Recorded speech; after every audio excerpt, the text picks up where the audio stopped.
It's been around a long time. Some people, they were all born in the blues and all that. Well, I guess we were. It was a type of music that I used to hear people in the area on the plantation around. They would sing and play, and it was something that they did. It seemed like it was a soul that just went through me when they sang. There's hardly anybody that haven't had the blues one way or another. Most white people call it melancholy. We don't, we just call it plain old blues.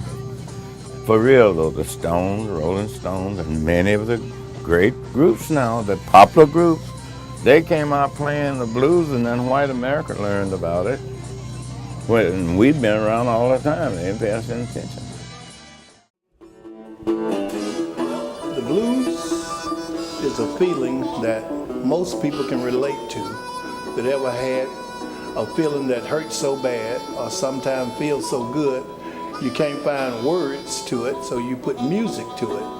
But it's still an explanation because you don't get it explained to you by vocal, but you get it through feel. From all the hard times that I've witnessed, from a child to an adult right now, in the hard times, and give me the fuel to keep playing the blues, keep me from running low. Because you lived it, you felt it, you breathed it. That's all you know. And it was taboo back in the day, because the white man didn't want to be caught. His children listening or playing the blues or being around it, but it's been around all that time. Everybody loved it, but it was taboo. You can technically play blues all day long and think you're playing blues, but actually not be playing blues, because if it ain't got the feeling, it ain't blues. Some people think of it only in a technical way. 12 bars, 3 chords, and a blues scale. That ain't it. People hear it and they recognize it. It's something, even if they don't understand the words and they're in a foreign language, they recognize the feeling. There's something in their heart that says, I know what that is. I understand that feeling. And that's why it's spread all over the world. They hear it and they gotta have it. That's the blues.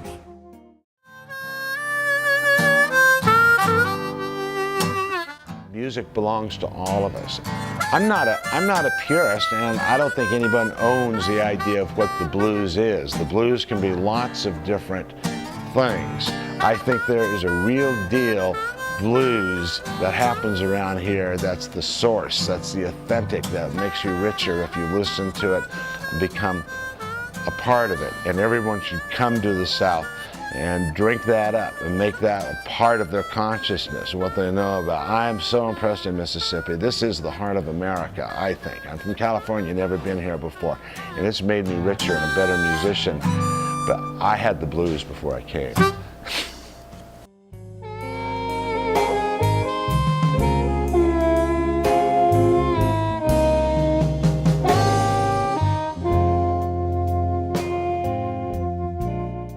Now today I travel all around the world and you find blues everywhere.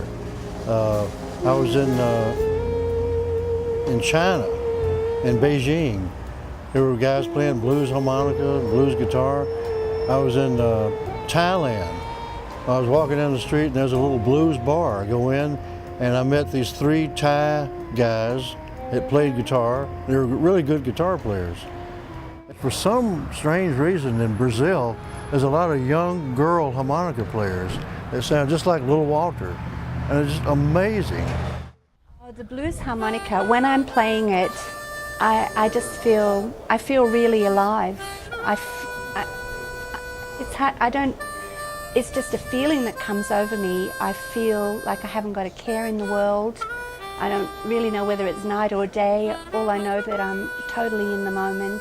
And I just feel like I'm really living, and I feel really, really happy.